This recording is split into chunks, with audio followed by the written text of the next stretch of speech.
আমাদের দাওয়াতি মেহমান হযরত মাওলানা মুফতি আব্দুল্লাহ মোহাম্মদ নোমান সাহেবকে ওনার মূল্যবান নসিহত পেশ করার জন্য অনুরোধ করছি।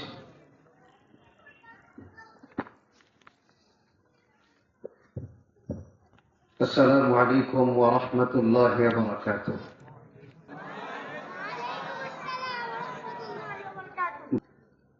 মজলিসটাকে আমরা জান্নাতের বাগান, এটা আমরা আরেকটু সুন্দর করে নিই।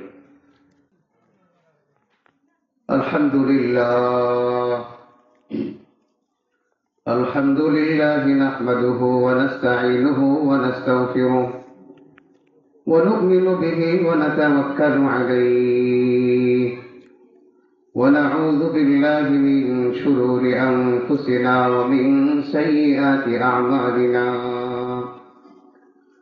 من يهده الله فلا مضل له ومن يضلله فلا هادي له ونشهد أن لا إله إلا الله وحده لا شريك له ولا نظير له ولا مثيل له ولا كفو له ونشهد أن سيدنا وحبيبنا ومولانا محمدا عبده ورسوله. أما بعد فأعوذ بالله من الشيطان الرجيم. بسم الله الرحمن الرحيم. لقد من الله على المؤمنين إذ بعث فيهم رسولا من أنفسهم يتلو عليهم آياته ويزكيهم ويعلمهم الكتاب والحكمة وإن كانوا من قبل لفي ضلال مبين. وقال الصادق المصدوق صلى الله عليه وسلم: من قرأ القرآن فاستظهره فأحل حلاله وحرم حرامه أدخله الله الجنة وشفعه في 10 من أهل بيته كلهم قد وجبت له النار. وأيضا قال رسول الله صلى الله عليه وسلم: من قرأ القرآن وعمل بما فيه ألبس والداه تاجا يوم القيامة ضوءه أحسن من ضوء الشمس في الدنيا. آمنت بالله صدق الله مولانا العظيم وصدق رسوله النبي الكريم ونحن على ذلك لمن الشاهدين والشاكرين والحمد لله رب العالمين. فقد قال الله تعالى في شان حبيبي: إن الله وملائكته يصلون على النبي يا أيها الذين آمنوا صلوا عليه وسلموا تسليما. محبতের সাথে একটু দুরূদ ইব্রাহিম করি। আল্লাহুম্মা সাল্লি আলা মুহাম্মাদিন ওয়া আলা আলি মুহাম্মাদ কামা সাল্লাইতা আলা ইব্রাহিম ওয়া আলা আলি ইব্রাহিম ইন্নাকা হামিদুম মাজিদ. اللهم بارك على محمد وعلى آل محمد كما باركت على إبراهيم وعلى آل إبراهيم حميد مجيد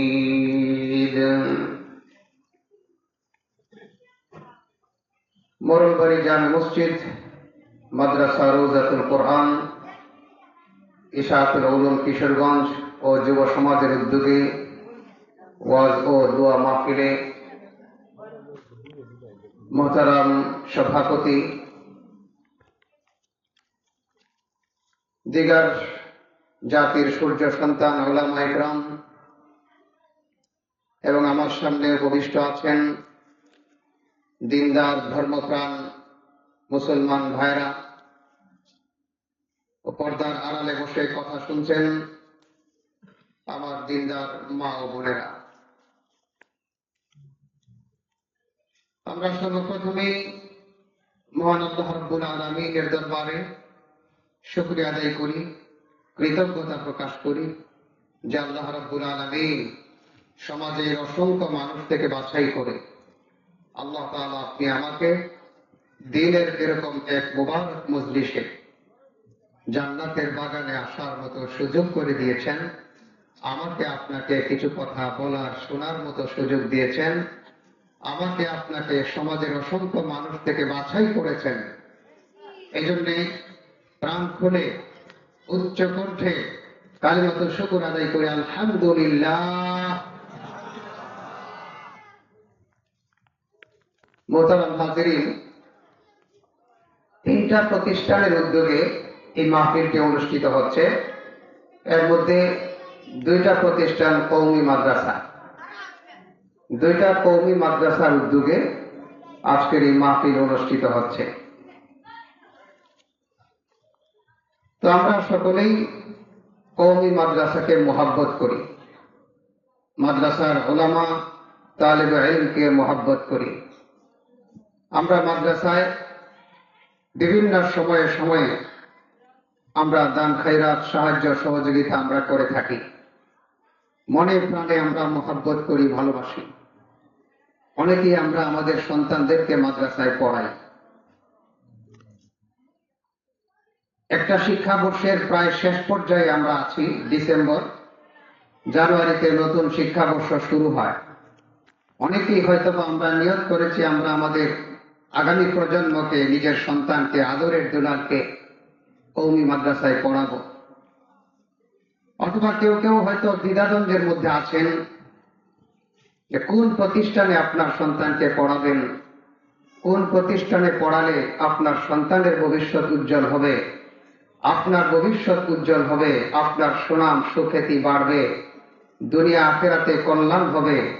হয়তোবা অনেকেই দ্বিধাদ্বন্দ্বের মধ্যে আছেন।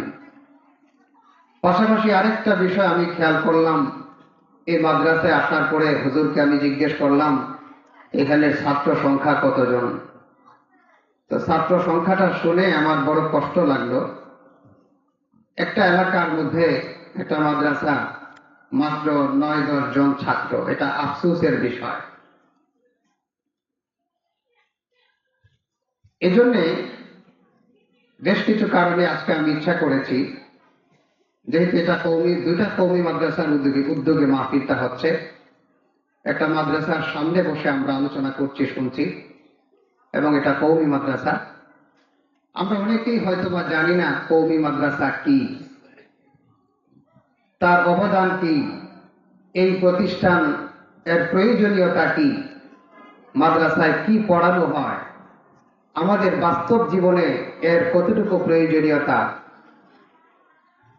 এবং এখানে কি শেখানো হয়, বাচ্চারা কি শিখে, এবং যারা শিখবে, আমার বাচ্চা যদি শিখে আমার বাচ্চার কি ফায়দা, কি ফজিলত, আমি যদি পড়াই আমার কি ফজিলত, আমার কি লাভ। এই বিষয়গুলো সম্পর্কে আমি কিছুটা আলোচনা করতে চাচ্ছি, যেন আমাদের প্রত্যেকের কওমি মাদ্রাসা সম্পর্কে ধারণা হয় যে মাদ্রাসা কি, এর ইতিহাস কি, কি পড়ানো হয়, আমি যদি পড়াই আমার বাচ্চা কি শিখবে, কি পাবে, তার কি মর্যাদা হবে দুনিয়া আখিরাতে, আমার কি মর্যাদা হবে দুনিয়া আখিরাতে, তা জানার প্রয়োজন আছে না, কি বলেন? হ্যাঁ। তো এর আগে আপনারা যারা এখানে কষ্ট করে বসেছেন, অনেক প্রয়োজনীয় কাজ সেরে ইচ্ছা করলে আপনারা দোকানে চা স্টলে বসে আড্ডা দিতে পারতেন। আরো অন্যান্য সমাজের অনেক মানুষের মতো আপনারাও বিভিন্ন জায়গায় বসে সময়টা নষ্ট করতে পারতেন। তো আপনারা আপনাদের মূল্যবান সময়কে অন্য জায়গায় অন্যদের মতো নষ্ট না করে এখানে এসেছেন। আপনারা কি পাবেন? মাহফিল শেষে আপনারা কি পাবেন? আপনারা কি লাভবান হলেন, না যারা চা স্টলে আছে তারা লাভবান হলো? একটু জানার প্রয়োজন আছে না?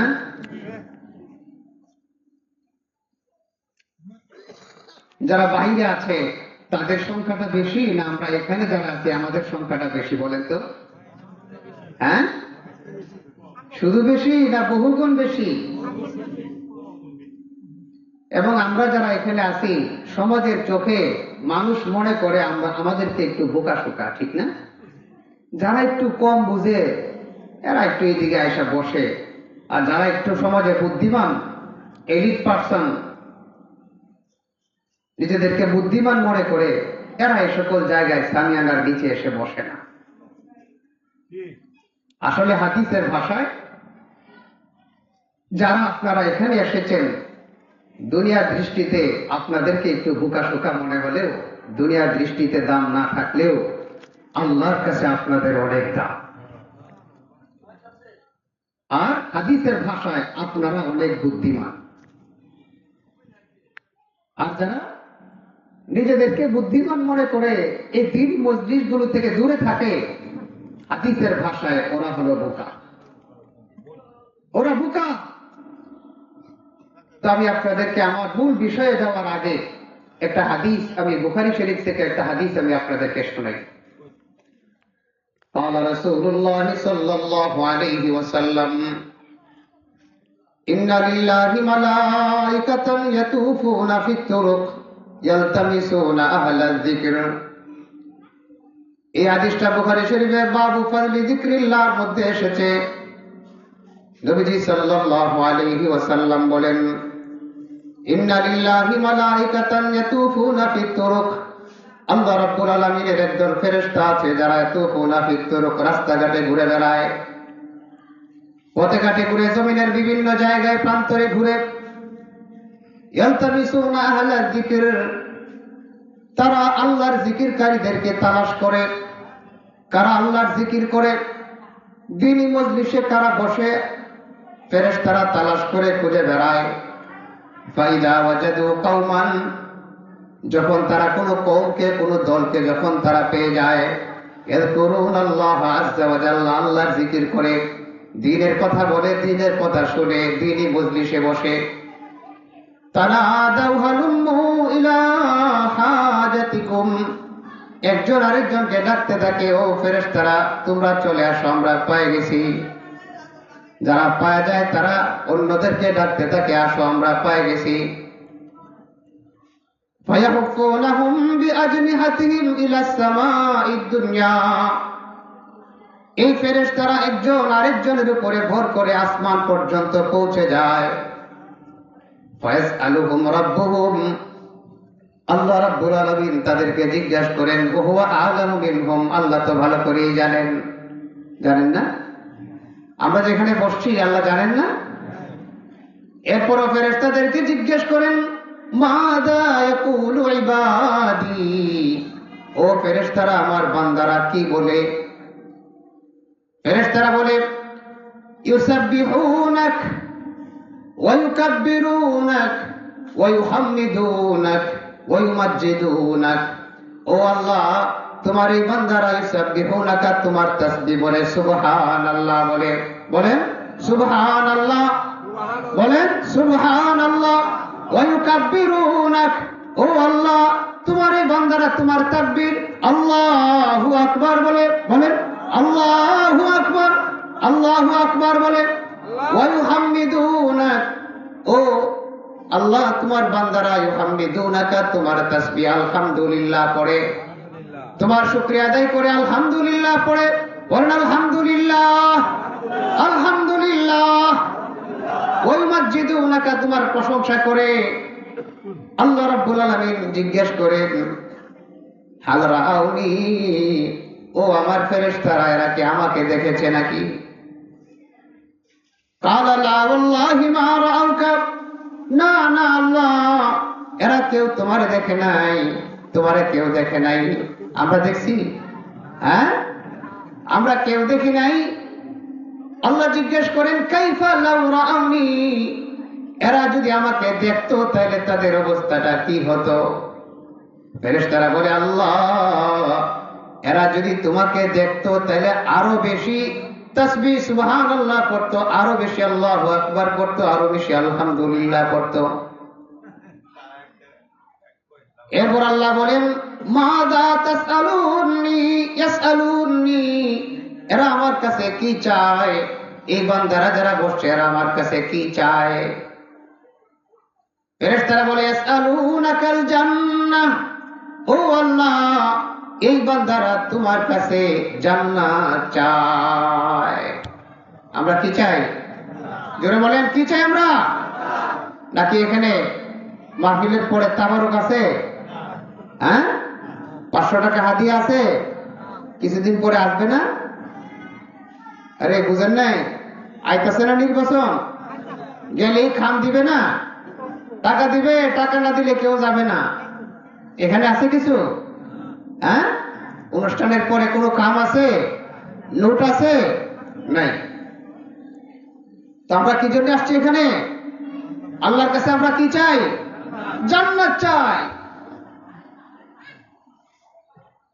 আল্লাহ রাব্বুল আলামিন ফেরেশতাদেরকে আবার জিজ্ঞেস করেন হাল রাআউহা, আমার বান্দারা যারা জান্নাত চাইতেছে এরা কি জান্নাত দেখেছে নাকি? ক্বালু লা ওয়াল্লাহি মা রাআউহা, না আল্লাহ এরা কোনোদিন জান্নাত দেখে নাই। আল্লাহ জিজ্ঞেস করেন কাইফা লাউ রাআউহা, এরা যদি জান্নাত দেখতো তাহলে তাদের অবস্থা কি হতো? ফেরেশতারা বলে ও আল্লাহ এরা যদি জান্নাত দেখতো তাহলে জান্নাতের জন্য পাগল হয়ে যেত, জান্নাতের জন্য আরো বেশি আমল করার চেষ্টা করত। আল্লাহ জিজ্ঞেস করেন ফামিম্মান ইয়াতাআওয়াদুন, আমার বান্দারা কিসের থেকে পানা চায়, কিসের থেকে বাঁচতে চায়, কিসের থেকে নাজাত চায়?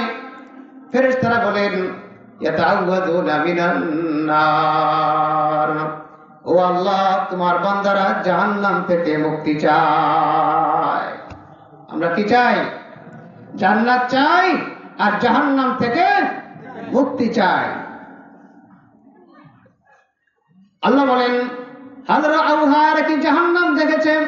লা ওয়াল্লাহি মা রাআউহা, না আল্লাহ এরা জাহান্নামও দেখে নাই। আল্লাহ জিজ্ঞেস করেন কাইফা লাউ রাআউহা, যদি এরা জাহান্নাম দেখতো? ফেরেশতারা বলে যদি দেখতো তাহলে আরো বেশি বাঁচার জন্য চেষ্টা করত। যদি জাহান্নাম দেখতাম তাহলে গুনার কাজের দিকে আমরা যাইতাম না। যদি জাহান্নাম আমরা দেখতাম তাহলে মসজিদগুলোতে জায়গা হইতো না। যদি জাহান্নাম আমরা দেখতাম আজকে ছোট্ট প্যান্ডেলে জায়গা হইতো না। কথা বলেন ঠিক কিনা? আপনারা জায়গা পাইতেন না, যারা দুর্বল মানুষ আছেন মুরব্বীরা, আপনাদের জায়গা হইতো না যদি আমরা জাহান্নাম দেখতাম। ঠিক না মুরব্বী? আপনারা জায়গা পাইতেন না। যারা শক্তিশালী মানুষ এরা আগে আগে বসত, আমাদের মতো দুর্বলরা মাহফিলে জায়গা হইতো না। ঠিক না? তো আল্লাহ রাব্বুল আলামিন বলেন ফাউশহিদুকুম আন্নী কাদ গাফারতু লাহুম, ও আমার ফেরেশতারা তোমরা সাক্ষী থাকো, যারা আমার কাছে জান্নাত চায়, জাহান্নাম থেকে বাঁচতে চায়, আমার জিকিরের মজলিসে এসে বসে, ও ফেরেশতারা তোমাদেরকে সাক্ষী রেখে আমি বলছি কাদ গাফারতু লাহুম, ওই বান্দাদেরকে আমি সবাইকে মাফ করে দিলাম। মজার কথা আছে আরো, ইয়াকুলু মালাকুম মিনাল মালাইকা, একজন ফেরেশতা বলে ও আল্লাহ ফীহিম ফুলানুন লাইসা মিনহুম, ও আল্লাহ যারা এখানে বসছে এদের মধ্যে এমন একজন মানুষ আছে যে এদের মধ্যে এদের অন্তর্ভুক্ত নয়। আল্লাহ সবাইকে মাফ করে দিছ, এদের মধ্যে তো এমন মানুষও আছে যে এদের দলভুক্ত নয়। ইন্নামা জাআ লিহাজাতিন, আসছিল কোন প্রয়োজনে দেখার জন্যে, কোন প্রয়োজনে আসছিল, কাউকে ডাকতে আসছিল অথবা দেখতে আসছিল, দেখি হুজুরের আওয়াজটা কেমন শোনা যায়, কণ্ঠটা কেমন, ভালোই একটু বললাম, আছে না এমন? ও আল্লাহ আসছিল কোনো প্রয়োজনে, মাহফিলে বসার জন্য আসে নাই, প্রয়োজনে আসছিল, এরপরে সে বসেছে। আল্লাহ তুমি তারেও তুমি মাফ করে দিলা, সে তো এদের অন্তর্ভুক্ত নয়। দেখেন আল্লাহ কত দয়াবান, কত দয়াময় আমার আল্লাহ। আল্লাহ বলেন হুমুল জুলাসা লা ইয়াশকা বিহিম জালিসুহুম। আল্লাহ বলেন হুমুল জুলাসা, এরা সবাই একসঙ্গে বসেছে, যারা বসছে সবাই একসঙ্গে বসেছে। কার মনের উদ্দেশ্য কি এটা দেখার দরকার নাই, বসছে সবাই একসঙ্গে। লা ইয়াশকা বিহিম জালিসুহুম, আমি দয়াময় আল্লাহ, যারা বসছে আমি এদের কাউকে বঞ্চিত করব না, আমি এদের সবাইকে মাফ করে দিলাম। সুবহানাল্লাহ। এই জন্য মাহফিলের শেষ পর্যন্ত থেকে আল্লাহ তাআলার ক্ষমার ঘোষণা নিয়ে আখিরি মুনাজাত করে এরপরে আমরা ইনশাআল্লাহ বিদায় হব। কে কে রাজি আছেন? না রাজি চলে যাবেন? হ্যাঁ, কারো একান্ত প্রয়োজন না হলে, জরুরত না হলে আমরা কেউ উঠবো না ইনশাআল্লাহ। কি বলেন?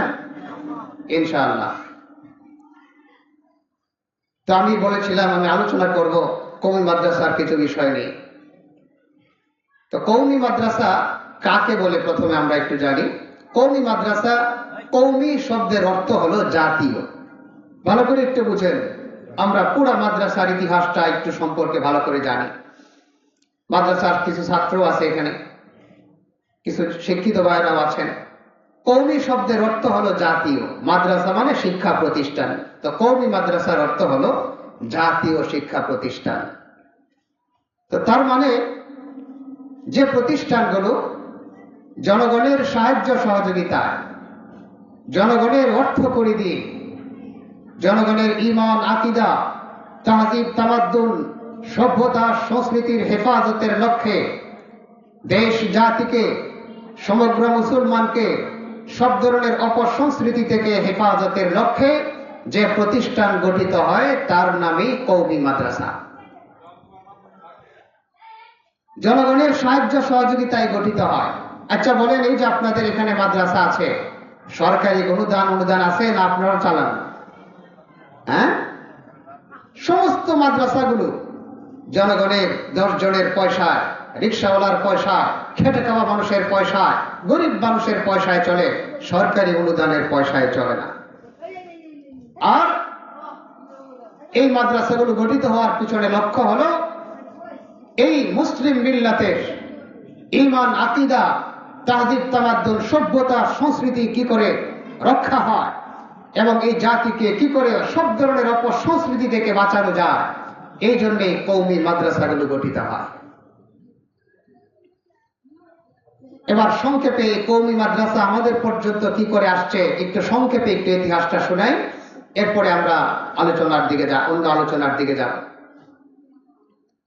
কওমি মাদ্রাসার বর্তমান যে অবকাঠামো আমরা দেখি, এই অবকাঠামোগুলো নতুন হলেও এর ধারা, এর শিক্ষা কার্যক্রম নবী করিম সাল্লাল্লাহু আলাইহি ওয়াসাল্লামের যুগ থেকেই শুরু হয়েছে।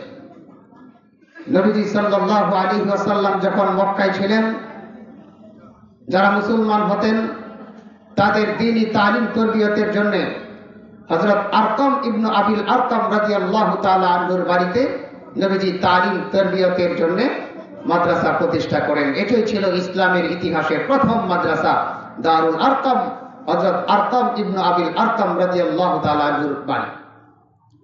এরপর যখন নবীজি মদিনায় চলে গেলেন হিজরত করে, মসজিদে নববীর উত্তর দিকের একটা চত্বরে সাহাবায়ে কেরামের একটা কাফেলা থাকতেন, যাদেরকে আসহাবুস সুফফা বলা হয়। এদের আর কোনো কাজ ছিল না, ব্যবসা বাণিজ্য, খেত কামার কোনো কিছু ছিল না। ওনাদের একটাই কাজ ছিল, নবীজি কখন কোন কথা বলেন, নবীজি কখন কোন কাজ করেন, সেই কাজ এবং কথাকে সংরক্ষণ করা। ও মুসলমান, একটু ভালো করে শুনেন যে আমার পর্যন্ত আজকে যে এই ছেলেটা হাদিস পড়ে গেল, এই হাদিসটা আমার পর্যন্ত কি করে এসেছে। এই যে আমরা কোরআন পড়ি, হাদিস পড়ি, পড়ি, আমার পর্যন্ত কি করে এসেছে, কি পরিমাণ ত্যাগ আর কুরবানির বিনিময়ে এসেছে, একটু শুনুন। 70 থেকে 80 জন সাহাবায়ে কেরামের একটা কাফেলা ছিলেন, যারা খেয়ে না খেয়ে নবীজির দরবারে পড়ে থাকতেন। নবীজির দরবারে কখনো কোনো কিছু আসলে খেতেন, না হয় উপবাসেই পার করতেন। এদের একজন সদস্য ছিলেন হযরত আবু হুরায়রা রাদিয়াল্লাহু তাআলা আনহু। নাম শুনেছেন? হযরত আবু হুরায়রা রাদিয়াল্লাহু তাআলা আনহু আসহাবে সুফফার একজন গুরুত্বপূর্ণ সদস্য।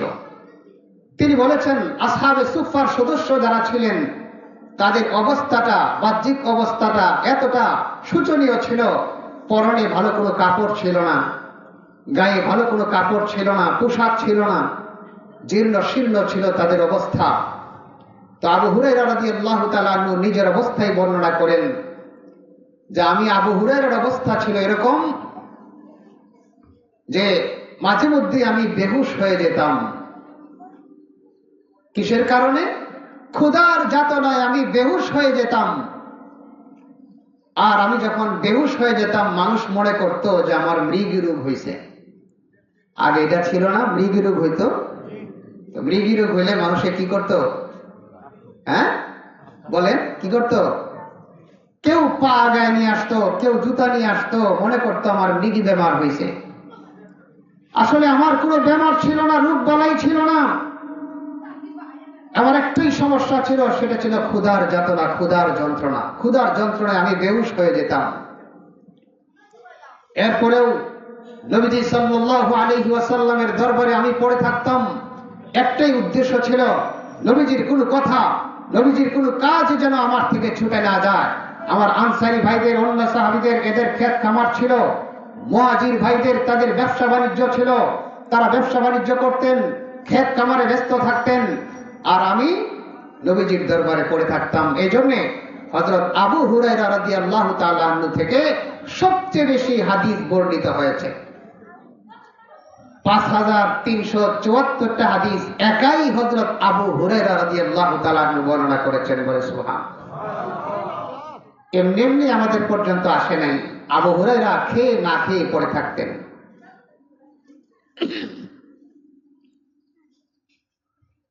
তো নবীজি সাল্লাল্লাহু আলাইহি ওয়াসাল্লামের ইন্তেকালের পরে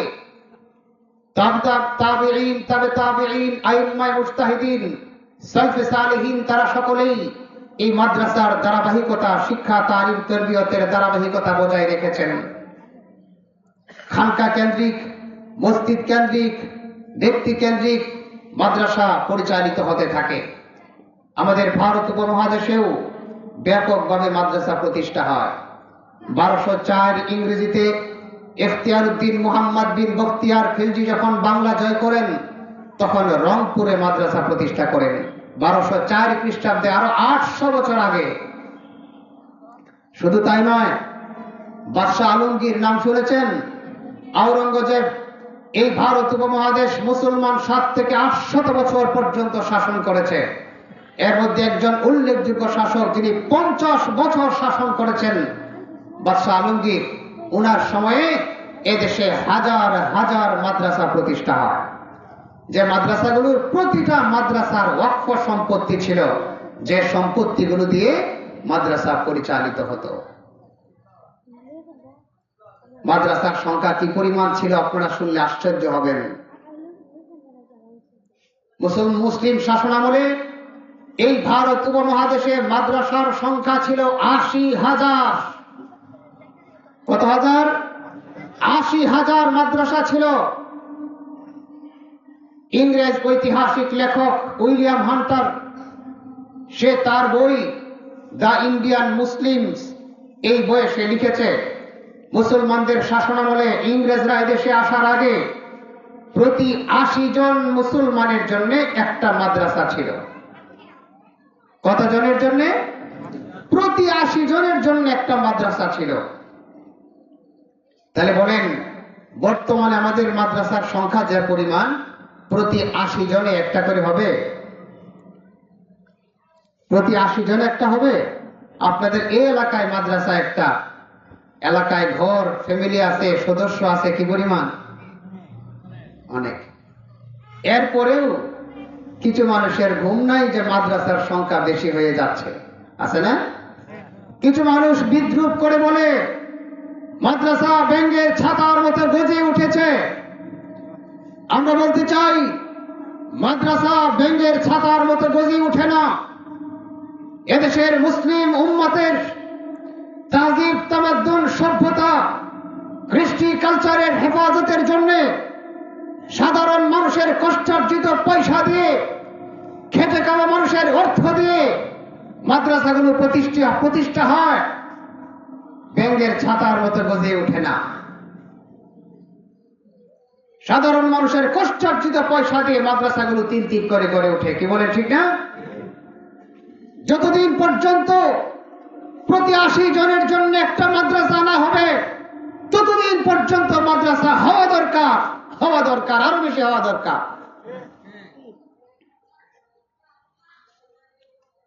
তো 1757 খ্রিস্টাব্দে পলাশীর ময়দানে যখন মুসলমানরা পরাজিত হলো, ইংরেজরা ক্ষমতা দখল করলো, তখন এই ভারত উপমহাদেশের সমস্ত মাদ্রাসাগুলোর অক্ষ সম্পত্তিগুলো বাজেয়াপ্ত করে দেয়।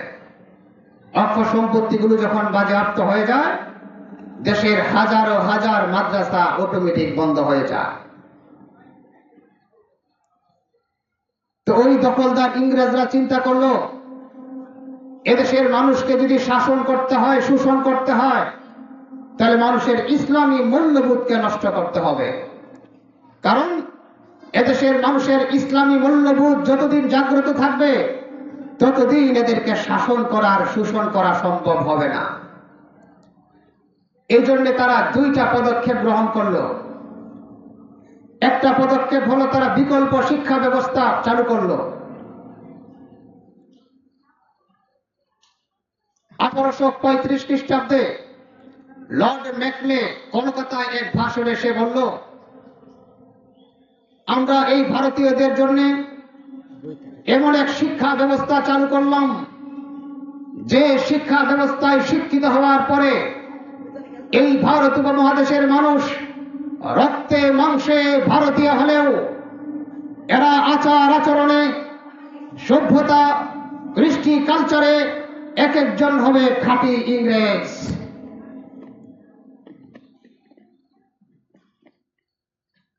আর দ্বিতীয় পদক্ষেপ, তারা চিন্তা করলো এদেশের মানুষের মধ্যে ইসলামী মূল্যবোধ জাগ্রত করে রাখে উলামায়ে কেরাম। আলেম উলামারা এদেশের মুসলমানকে উজ্জীবিত করে রাখে, জিহাদের প্রেরণাকে জাগিয়ে তুলে। এই জন্য আলেম খতম করে দাও। এই জন্য তারা এদেশের উলামায়ে কেরামের উপরে অত্যাচারের স্টিম রুলার চালানো। 1831 খ্রিস্টাব্দে বালাকোটের যুদ্ধের আগেই এদেশে 57,500 আলেমকে তারা শহীদ করে। 1857 থেকে নিয়ে 61 পর্যন্ত আজাদী আন্দোলনে আরো 14,000 আলেমকে তারা নির্মম ভাবে শহীদ করে। কাউকে ফাঁসি দিয়ে, কাউকে উত্তপ্ত তেলের উপরে ছেড়ে দিয়ে নির্মম ভাবে 1400 আলেমকে তারা শহীদ করে। শুধু তাই নয়, অবস্থাটা এতটা ভয়াবহ হয়েছিল, গ্রামকে গ্রাম, এলাকাকে এলাকা খুঁজেও জানাজা পড়াবে এরকম কোন আলেম খুঁজে পাওয়া যেত না। আজকে তো ঘর থেকে বের হইলেই আলেম পান, এমনি এমনি পান না। শোনেন একটু ইতিহাসটা। ঘর থেকে বের হইলেই আলেম পান, হাফেজ পান, জানাজা পড়ানোর লোকের অভাব নাই। কিন্তু একটা সময় ছিল, এলাকাকে এলাকা ঘুরেও কোন একজন হাফেজ আলেমকে পাওয়া যেত না যিনি জানাজা পড়াবেন।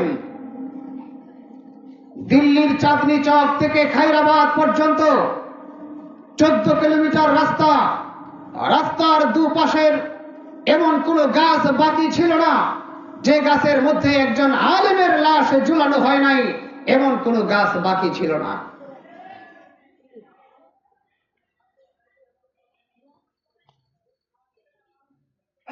তো এই ভয়াবহ পরিস্থিতি যখন চলতেছিল 1866 ইংরেজিতে, 1866 ইংরেজিতে কাসেম নানতবী রহমাতুল্লাহি আলাইহির নেতৃত্বে দারুল উলুম দেওবন্দ প্রতিষ্ঠিত হয় দেওবন্দ এলাকা।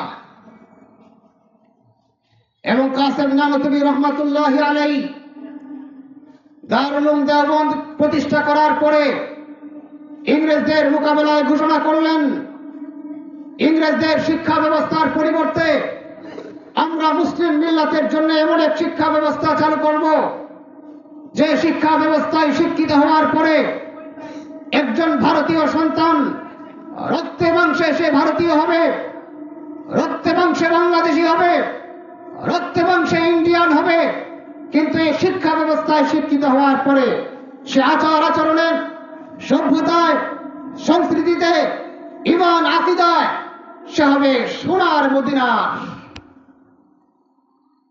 সোনার মদিনার চরিত্রে সে গড়ে উঠবে। এই দারুল উলুম দেওবন্দ সাধারণ কোনো প্রতিষ্ঠান ছিল না।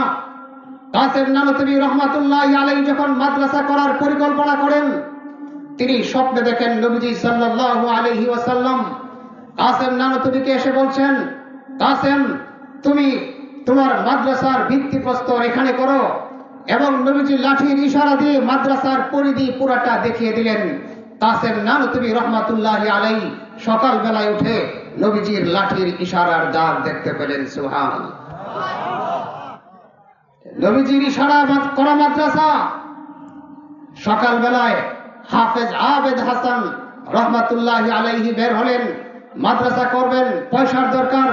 পুরা দেওবন্দ এলাকা ঘুরে, সাধারণ মানুষের কাছে দাঁড়ে দাঁড়ে বাড়ে বাড়ে গিয়ে ঘুরে সারা দিনে চাঁদা কালেকশন করলেন 6 টাকা। কয় টাকা? 6 টাকা দিয়ে মাদ্রাসার কার্যক্রম শুরু করলেন। ছাত্র একজন, শিক্ষক একজন। আপনাদের মাদ্রাসায় তাও ছাত্র 9 থেকে 10 জন আছে। এজন্য ছাত্র যদি একজনও হয়, শিক্ষক যদি একজনও হয়, মাদ্রাসার যাত্রা শুরু করবে। আল্লাহ রাব্বুল আলামিন এই মাদ্রাসাকেও একদিন সারা দুনিয়া ব্যাপী জগৎ বিখ্যাত প্রতিষ্ঠানে পরিণত করবেন। একজন ছাত্র আর একজন শিক্ষক দিয়ে মাদ্রাসার কার্যক্রম শুরু হলো। ওই যে জনগণের 6 টাকা, এই 6 টাকাকে আল্লাহ এতটা কবুল করেছেন, ইখলাস ছিল সাধারণ মানুষের দানে, এতটা কবুল করেছেন যে ওই সর্বপ্রথম ছাত্র শাইখুল হিন্দ মাহমুদ হাসান দেওবন্দি রহমাতুল্লাহি আলাইহি, প্রথম ছাত্র, তিনি পুরো ভারত উপমহাদেশের মুসলিম মিল্লাতকে একাই তিনি জাগিয়ে তুললেন। দারুল দেওবন্দের ছাত্ররা ভারত উপমহাদেশ ব্যাপী ছড়িয়ে পড়লেন, বিভিন্ন জায়গায় মাদ্রাসা প্রতিষ্ঠা করতে শুরু করলেন। তারই ধারাবাহিকতায় আমাদের বাংলাদেশে 50 বছরও পার হয় নাই, 1901 খ্রিস্টাব্দে বাংলাদেশের সর্ববৃহৎ প্রতিষ্ঠান, যাকে উম্মুল মাদারিস, বাংলাদেশের সমস্ত মাদ্রাসার মা বলা হয়, হাটহাজারী মাদ্রাসা প্রতিষ্ঠা হয় 1901 খ্রিস্টাব্দে। দেওবন্দের সন্তানেরা শুধুমাত্র মাদ্রাসা প্রতিষ্ঠা করেই ক্ষান্ত হন নাই। এই ইংরেজ দুনিয়াদেরকে দেশ থেকে তাড়ানোর, বিতাড়িত করার জন্য আন্দোলন সংগ্রামেও তারা ঝাঁপিয়ে পড়েন। যার ফলশ্রুতিতে দারুল উলুম দেওবন্দের দ্বিতীয় সারির সন্তান হযরত হুসাইন আহমদ মাদানী রহমাতুল্লাহি আলাইহির নেতৃত্বে তীব্র আন্দোলনের মুখে এই ইংরেজ বেনিয়া লাল কুত্তারা 1947 ইংরেজিতে তারা এদেশ থেকে পালাতে বাধ্য হয়েছিল। এমনি এমনি পালায় নাই। 1947 সনে আলেম উলামাদের তীব্র আন্দোলনের মুখে তারা দেশ থেকে পালাতে বাধ্য হয়েছিল। আমাদের এদেশের কিছু মানুষ শুধু 1971-এর ইতিহাস জানে, আগের কোন ইতিহাস জানে না। আপনারা বলেন 1947 ইংরেজিতে যদি, 1947-এ যদি ইংরেজ বিনিয়ারা এদেশ থেকে বিতাড়িত না হতো, তাহলে পাকিস্তানও স্বাধীন হতো না। পাকিস্তান স্বাধীন না হলে 71-এ বাংলাদেশের স্বাধীনতাও আর হওয়া লাগতো না। কি বলেন, ঠিক না? বাংলাদেশের স্বাধীনতা পাকিস্তান স্বাধীন হওয়ার উপরে নির্ভর ছিল। পাকিস্তান স্বাধীন হওয়ার নির্ভর ছিল উলামায়ে কেরামের তীব্র আন্দোলনের উপরে। এমনি এমনি স্বাধীনতা পাওয়া যায় নাই। আজকে সেই হুজুরদেরকে টুপিদারি দেখলে গালি দাও, রাজাকার, মজা লাগে না? কারু ছিলা সিন্নি কাইলা, মোল্লা ছিল না। শুধু 71 চিল্লা, 47 ছিল নাই।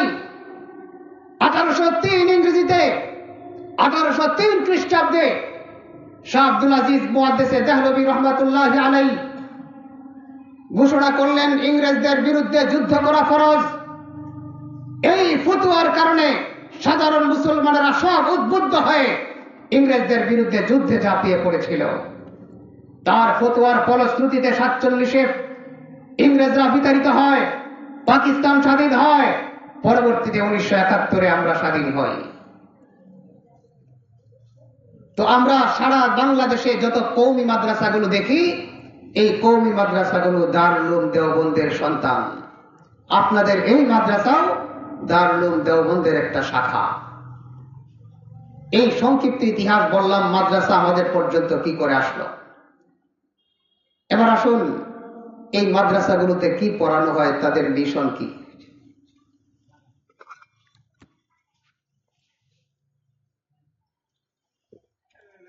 কি পড়ানো হয় এখানে? এই মাদ্রাসাগুলোর মিশন, এই মাদ্রাসার ভীষণ, এই মাদ্রাসার শিক্ষা কার্যক্রম তাই যা নবীজি সাল্লাল্লাহু আলাইহি ওয়াসাল্লামের মিশন ছিল। নবীজির কার্যক্রম যা ছিল, মাদ্রাসার পাঠ্যপুস্তক আর কার্যক্রম তাই। আমি সূরা আলে ইমরানের 164 নম্বর আয়াতটি তেলাওয়াত করেছি। এখানে আল্লাহ রাব্বুল আলামিন নবীজির 4টা মিশনের কথা বলেছেন। নবীজিকে আল্লাহ দুনিয়াতে কেন পাঠিয়েছেন, 4টা কাজের কথা বলেছেন। 4টা কাজ দিয়ে নবীজিকে পাঠিয়েছেন। এই 4টা কাজে আমাদের মাদ্রাসার কাজ। আল্লাহ তাআলা ইরশাদ করেন, لقد من الله على المؤمنين إذ بعث فيهم رسولا من أنفسهم يتلو عليهم آياته ويزكيهم ويعلمهم الكتاب والحكمة وإن كانوا من قبل لفي ضلال مبين. الله رب العالمين বলেন, لقد من الله على المؤمنين, আল্লাহ তাআলা মুমিনদের উপরে বড় ইহসান করেছেন, বড় দয়া করেছেন। ইয বা'আসা ফীহিম রাসূলাম মিন আনফুসিহিম, আল্লাহ তাআলা তাদের মধ্য থেকে, মানব জাতির মধ্য থেকে একজন রাসূল পাঠিয়েছেন। নবীজিকে আল্লাহ 4টা কাজ দিয়ে পাঠিয়েছেন। 1 নাম্বার কাজ হলো ইয়াতলু আলাইহিম আয়াতিহি, আয়াতিল কোরআন। নবীজির 1 নাম্বার দায়িত্ব হলো নবীজি কোরআনের আয়াতগুলো পড়ে পড়ে শোনাবেন, আয়াত তেলাওয়াত করবেন, এটা নবীজির প্রথম কাজ। 2 নাম্বার ওয়ায়ুযাক্কিহিম, নবীজি তার উম্মতকে পরিশুদ্ধ করবেন, তাজকিয়া করবেন, আত্মাগুলোকে পরিশুদ্ধ করে দিবেন, আত্মাকে সমস্ত গুনাহ থেকে পরিশুদ্ধ করে দিবেন। 2 নাম্বার কাজ। 3 নাম্বার কাজ হলো ওয়াল কিতাবা ওয়াল হিকমা, এবং কিতাব শিক্ষা দিবেন। কোরআনে কারীমের হালাল কোনটা, হারাম কোনটা, আহকামাতের যত আয়াত আছে, হুকুম আহকাম যত আছে কোরআনের, এগুলো শিক্ষা দিবেন। ওয়াল হিকমাতা, এবং আয়াত সুন্নাতা, সুন্নাত শিখাবেন, হাতে কলমে শিখায় দিবেন। কোন কাজটা কিভাবে করতে হয়, কোন কাজের সুন্নাত কি, এটা হাতে কলমে নবীজি শিখায় দিবেন। এই 4টা মিশন নিয়ে নবীজিকে আল্লাহ দুনিয়াতে পাঠিয়েছেন। বলেন নবীজির মিশন কয়টা ছিল? বলেন কয়টা মিশন ছিল? 1 নম্বরে নবীজির কাজ ছিল তেলাওয়াতে কোরআন, কোরআন তেলাওয়াত করবেন। 2 নম্বরে ওয়ায়ুযাক্কিহিম, মানুষের আত্মাগুলোকে পরিশুদ্ধ করবেন। 3 নাম্বার হলো কিতাব শিক্ষা দিবেন। 4 নাম্বার হলো হিকমত শিক্ষা দিবেন তথা সুন্নাত শিখাবেন। প্রথম কাজ তেলাওয়াতে কোরআন। বলেন তো দেখি আপনাদের এই মাদ্রাসায় কোরআন তেলাওয়াত শেখানো হয় কি হয় না? সারা দেশের কওমি মাদ্রাসাগুলোতে কোরআন তেলাওয়াত শেখায় কি শেখায় না? তো তেলাওয়াতে কোরআন, এটা নবীজির 4টা মিশনের একটা মিশন, শুধুমাত্র তেলাওয়াতে কোরআন, কোরআনে কারীম তেলাওয়াত করা, এটা স্বতন্ত্র একটা মিশন। কোরআনে কারীম তেলাওয়াত করা স্বতন্ত্র একটা ইবাদত। কিছু মানুষ আছে যারা বলে কোরআনে কারীম না বুঝে পড়লে কোনো সওয়াব নাই, আছে না? কিছু মানুষ বলে কোরআন শরীফ না বুঝে পড়লে কোনো সওয়াব নাই, বুঝে পড়তে হবে। কোরআনে কারীম না বুঝে পড়লে যদি কোনো সওয়াব নাই হইতো, তাহলে নবীজি সাল্লাল্লাহু আলাইহি ওয়াসাল্লামের একটা মিশন শুধু তেলাওয়াতে কোরআন হতো না। 4টা কাজের মধ্যে একটা কাজই হলো তেলাওয়াত করা। কোরআন মাজিদ তেলাওয়াত করা কত বড় ইবাদত, আমি আপনাদেরকে একটু শোনাই। একটা নবীজির হাদিস শুনেন। قال رسول الله صلى الله عليه وسلم من قرأ حرفا من كتاب الله فله حسنة ওয়াল হাসানাতু বিআশরি আমসালিহা লা আকুলু আলিফ লাম মিম হারফুন বাল আলিফুন হারফুন ওয়া লামুন হারফুন ওয়া মিমুন হারফুন। নবীজি বলেন, মান কারাআ হারফাম মিন কিতাবিল্লাহ, যে ব্যক্তি আল্লাহর কিতাবের একটা অক্ষর পড়বে আল্লাহ রাব্বুল আলামিন তাকে একটা নেকি দান করবেন, আর আল্লাহ একটা নেকিকে বাড়াইয়া দেন 10 গুণ। কয় গুণ? একটা নেকিকে যদি আল্লাহ 10 গুণ বাড়ান তাহলে একটা অক্ষর পড়লে কয়টা সওয়াব হইতেছে? একটা অক্ষর পড়লে 10টা নেকি পাওয়া যায়। কোরআনে কারীমের একটা অক্ষর পড়লে কয়টা নেকি পাওয়া যায় বলেন? কয়টা? কোরআনে কারীমের একটা অক্ষর পড়লে 10টা নেকি পাওয়া যায়। নবীজি বলেন, লা আকুলু আলিফ লাম মিম হারফুন, আমি বলি না যে আলিফ লাম মিম তিনটা মিলে একটা অক্ষর, এটা আমি বলি না। বাল আলিফুন হারফুন ওয়া লামুন হারফুন ওয়া মিমুন হারফুন, বরং আলিফ একটা অক্ষর, লাম আর একটা অক্ষর, মিম আর একটা অক্ষর। কেউ যদি আলিফ লাম মিম পড়ে তাহলে কয়টা নেকি পাবে? কয়টা নেকি পাবে? 30টা নেকি পাবে। আচ্ছা, আমরা যারা এখানে আছি সূরা ফাতিহা সবাই পারি কি পারি না? সূরা ফাতিহা সবাই পারি না? আমরা যদি আউযু বিল্লাহ বিসমিল্লাহ পরে যদি সূরা ফাতিহাটা আমরা পড়ি তাহলে আল্লাহ আপনার আমার আমলনামায় কয়টা নেকি দিবেন জানেন? সূরা ফাতিহায় 129 থেকে 139টা অক্ষর আছে। কয়টা? কয়টা? 139টা অক্ষর আছে। 139টা অক্ষর আপনি পড়ে ফেললেন যদি সূরা ফাতিহাটা আপনি পড়েন, তাহলে 139টা অক্ষরকে যদি 10 দিয়ে গুণ করা হয় কি পরিমাণ নেকি আপনি পাবেন? তাহলে কোরআনে কারীম তেলাওয়াত করলে সওয়াব আছে না নাই? কোন মানুষ যদি সূরা ইখলাস একবার পাঠ করে আল্লাহ রাব্বুল আলামিন তাকে কোরআনের 3 ভাগের 1 ভাগ 1/3 পড়ার সওয়াব দান করেন। আর যদি কোন মানুষ সূরা ইখলাসটাকে 3 বার পাঠ করে তাহলে আল্লাহ রাব্বুল আলামিন তার আমলনামায় 1 খতম কোরআনের সওয়াব দান করে। আমরা পারি না সূরা ইখলাস? কুল হুয়াল্লাহর সূরা আমরা পারি না? 3 বার যদি পড়ে ফেলাই তাহলে 1 খতম কোরআনের সওয়াব। তাহলে কোরআন তেলাওয়াত করলেই সওয়াব আছে না নাই? বুঝে পড়লেও না বুঝে পড়লেও? বলেন বলেন, না বুঝে পড়লেও? না বুঝে পড়লেও সওয়াব। নবীজি কি হাদিসে বলেছেন যে বুঝে পড়লে 10টা সওয়াব? তাহলে যারা বলে না বুঝে পড়লে সওয়াব নাই তাদের কথা ঠিক নয়। তো এই তেলাওয়াতে কোরআন নবীজির একটা মিশন, গুরুত্বপূর্ণ মিশন। এই জন্য হযরত আবু হুরায়রা রাদিয়াল্লাহু তাআলা আনহু একদিন বাজারে গিয়া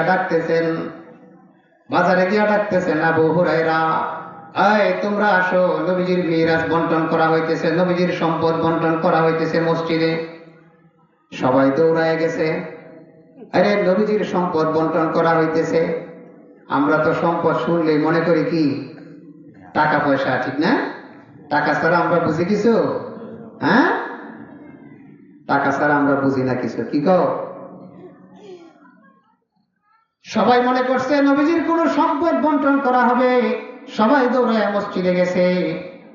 না জানি নবীজির কোন সম্পদটা বন্টন করা হচ্ছে, গিয়া দেখে মসজিদে কোনো টাকা পয়সা বন্টন হচ্ছে না। আবার সবাই দৌড়ায় বাজারে চলে আসছে, আয়েশা আবু হুরায়রা আবার ধরছে, ওই মিয়া, আমরা বাইর দিছ, এত কিচ্ছু পাইছি না আমরা। কয় না আমরা এরকম? হ্যাঁ, এই বাচ্চারা তোমরা এটা কয়েকজন কথা বলতেছো, মুরব্বীদের ডিস্টার্ব হইতেছে, কথা বলো না, চুপ থাকো। আমরা এরকম বলি না? কেউ যদি এরকম করে তাহলে আমরা আয়েশা এটা ধরবো না? হ্যাঁ, আমরা বাইর দিছস, বাইর দিয়ে আমরা পাঠিয়েছস, ঠিক না? সবাই এসে আবু হুরায়রারে ধরলো। আবু হুরায়রা, আমরা মসজিদে গিয়া কিছুই পাই নাই, নবীজির কোন সম্পদ তো আমরা পাই নাই, তুমি আমাদেরকে সম্পদের কথা কেন বললা? হযরত আবু হুরায়রা রাদিয়াল্লাহু তাআলা আনহু বলেন, মসজিদে কিছুই পাও নাই? তো পাইছি। কি পাইছো? তো দেখছি কয়েকজন মানুষ, অল্প কিছু মানুষ, কিছু মানুষ নিজেরা একজন আরেকজনকে কোরআনে কারীম শিখাইতেছে। কেউ পড়তেছে, কেউ পড়াইতেছে, কেউ কোরআনে কারীম শিখতেছে, আর কেউ শিখাইতেছে। হযরত আবু হুরায়রা বলেন, এই যে দেখেছ কিছু মানুষ কোরআনে কারীম পড়ছে আর কিছু মানুষ কোরআনে কারীম পড়াইতেছে।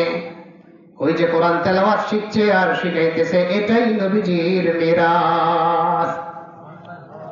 قال رسول الله صلى الله عليه وسلم العلماء ورثة الأنبياء وإن الأنبياء لم يورثوا دينارا ولا درهما।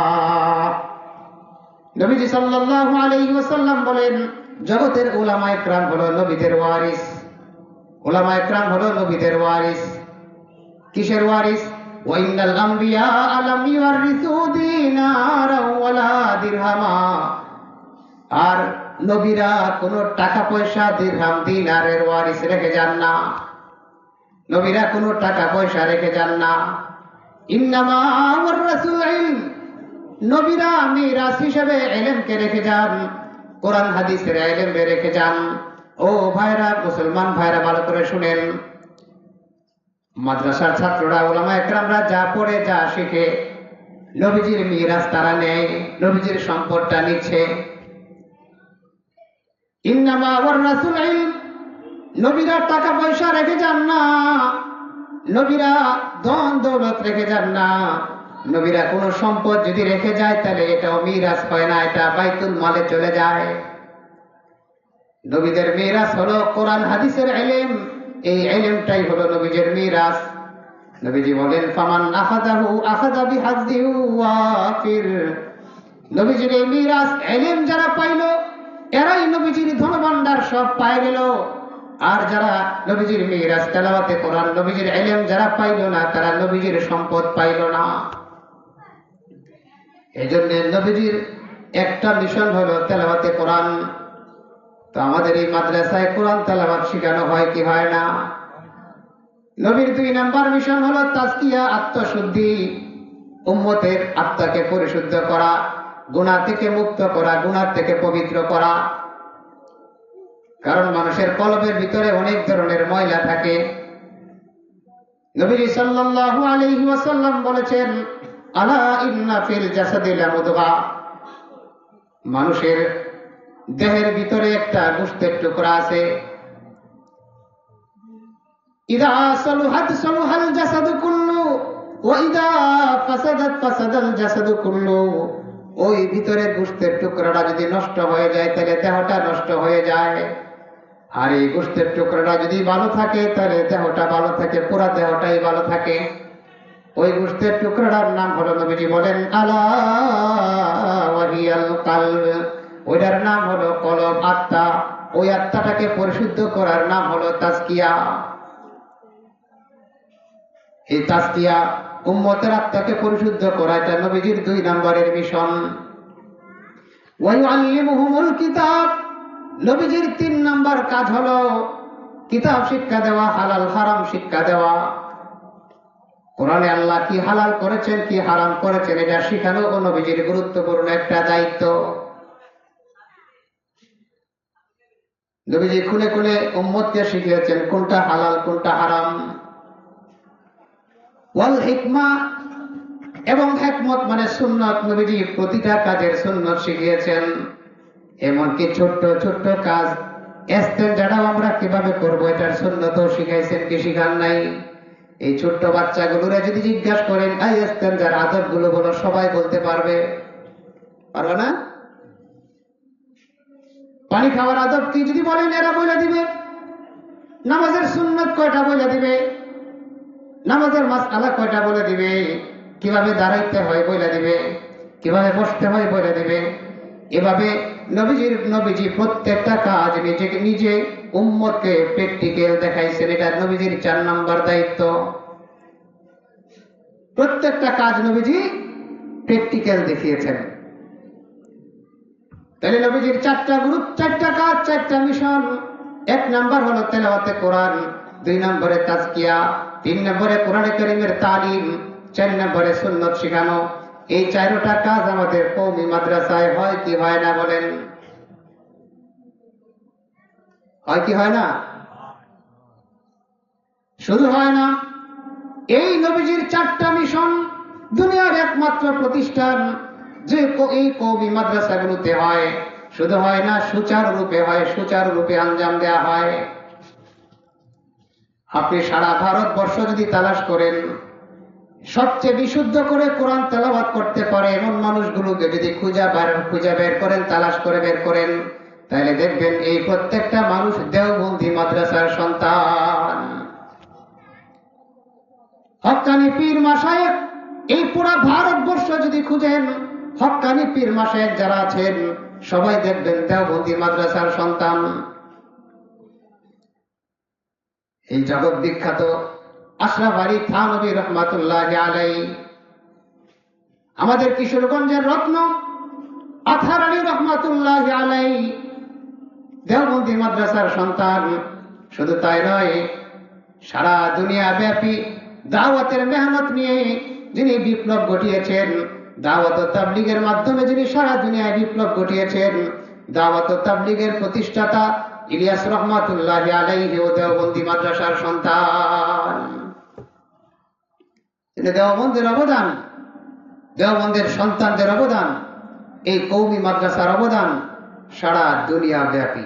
আপনি দুনিয়ার যেখানে যাবেন দেওবন্দি মাদ্রাসা, কওমি মাদ্রাসা পাবেন।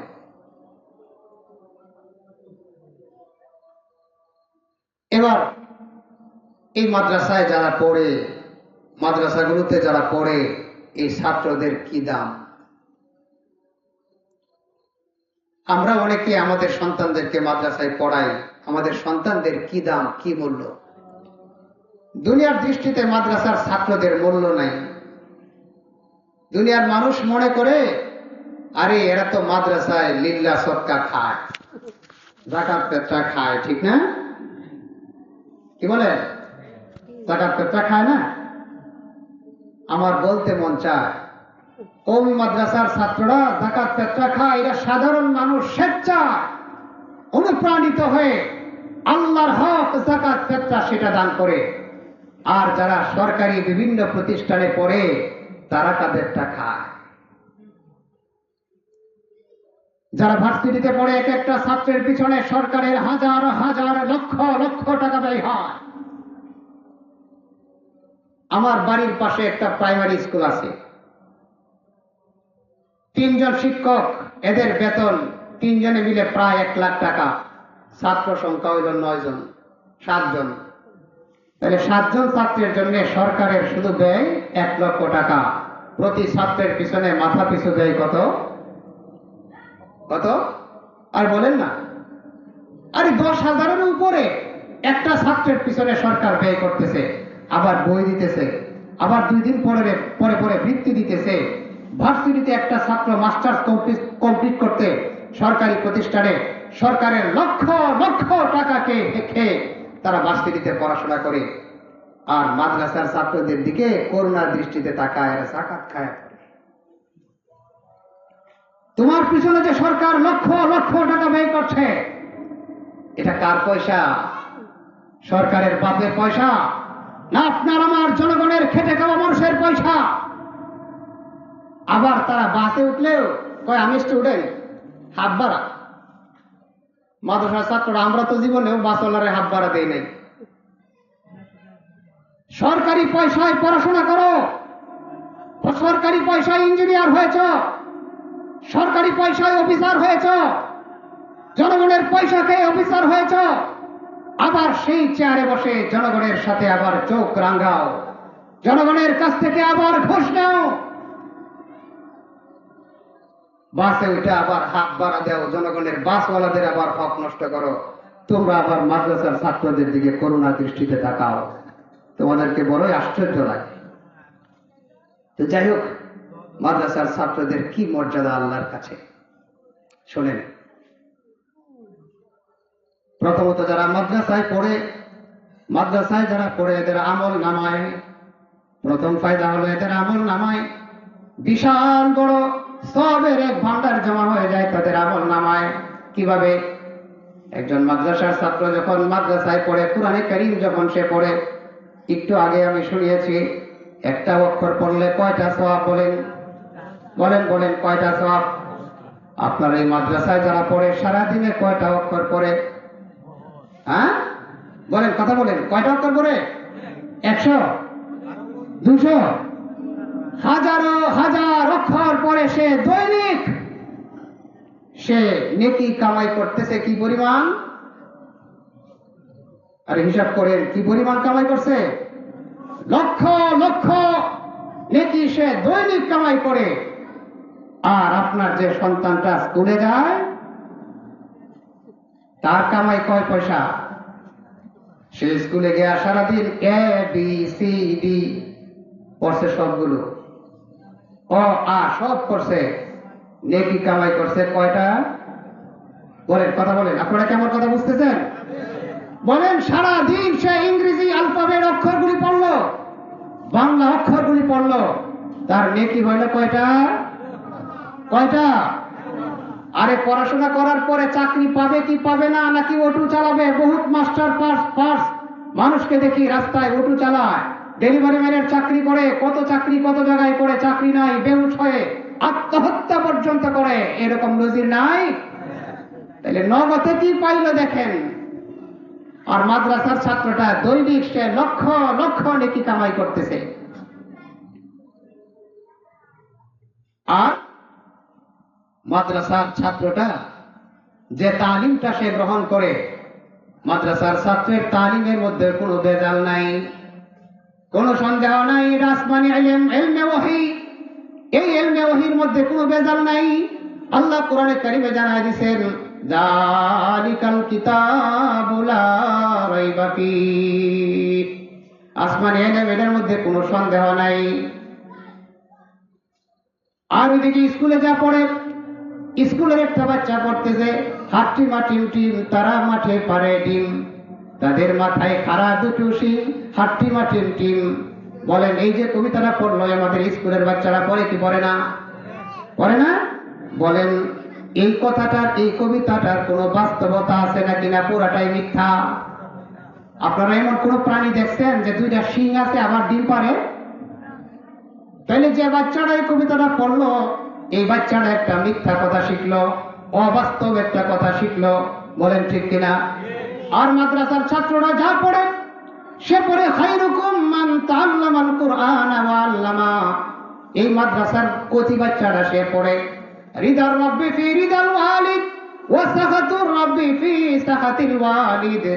কচি ছোট্ট বাচ্চারা পড়তেছে মা বাবার সন্তুষ্টির মধ্যে আল্লাহ পাকের সন্তুষ্টি। 40 হাদিসের মধ্যে এই হাদিসটা পড়ানো হয়, মা বাবারা যদি সন্তুষ্ট রাখো আল্লাহ সন্তুষ্ট হবেন, মা বাবা যদি নারাজ থাকে আল্লাহ রাব্বুল আলামিন নারাজ হয়ে যাবেন। এই হাদিসটা যখন ছোট্ট একটা বাচ্চা শিখে যায়, এই বাচ্চাটা মা বাবার সাথে কোনোদিন খারাপ ব্যবহার করবে না, কি বলেন? তাহলে মাদ্রাসার বাচ্চারা যা শিখলো, সলিড শিখলো, সততা শিখলো, আদর্শ শিখলো, ন্যায় নিষ্ঠা শিখলো, শিখে নেই? ভেদার শিখছে কিছু? মাদ্রাসায় যা শিখে, সততা, আদর্শ, ন্যায় নিষ্ঠা, আদব আখলাক সে শিখে। এই জন্য মাদ্রাসার ছাত্ররা মা বাবারে দেখলে সালাম দেয়, মুরব্বিরে দেখলে সালাম দেয়, রাস্তায় কোনোদিন দাঁড়ায়া পেশাব করে না। করে? আর একটা ছাত্র যারা কলেজ ভার্সিটিতে পড়ে আপনার সামনে ভ্যান খুইলা দিবে। বুঝেন নেই কথাটা?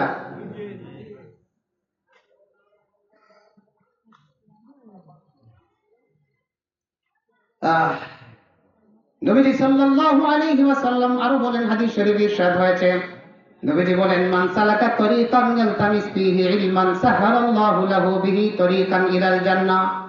নবীজি সাল্লাল্লাহু আলাইহি ওয়াসাল্লাম বলেন, যে বাচ্চারা, যে মানুষ ইলমে দ্বীন শিখার জন্য কোনো রাস্তা অবলম্বন করলো, আল্লাহ রাব্বুল আলামিন তার জান্নাতের রাস্তাকে সহজ করে দেন।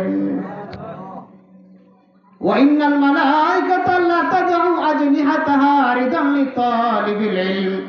মাদ্রাসার ছাত্রের বিশেষ বৈশিষ্ট্য শুনেন, তার কত মর্যাদা শুনেন, ভালো করে শুনেন, মাদ্রাসা ছাত্রের কত মর্যাদা।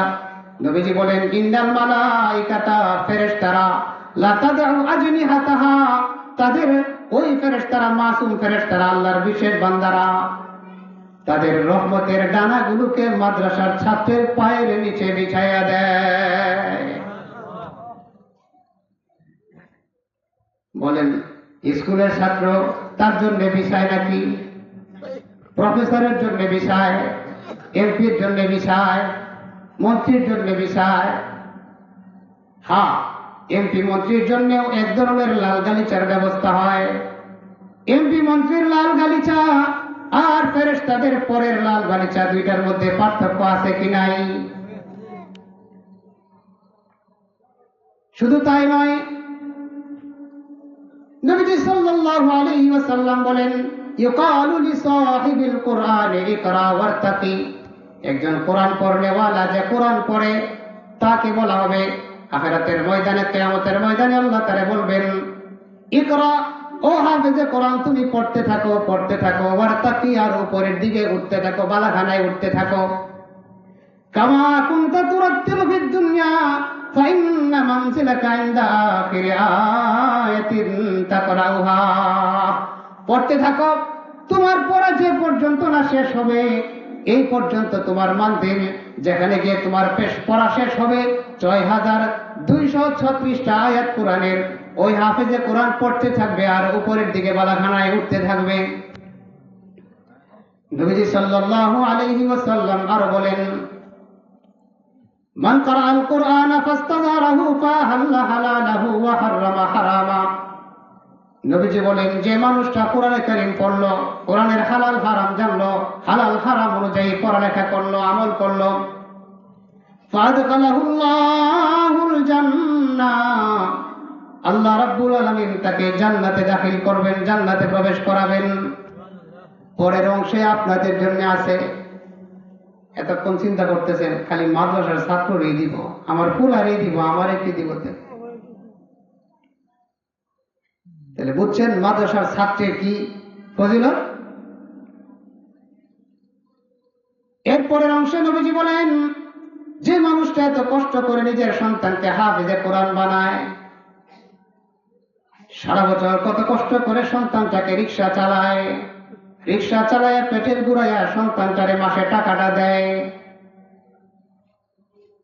কায়িক পরিশ্রম করে, সবজি বিক্রি করে, চাকরি করে, অনেক পয়সা উপার্জন করে, অনেক কষ্ট করে উপার্জন করে সন্তানটাকে মাদ্রাসায় পড়ায়, ওই মানুষটা কি পাবে?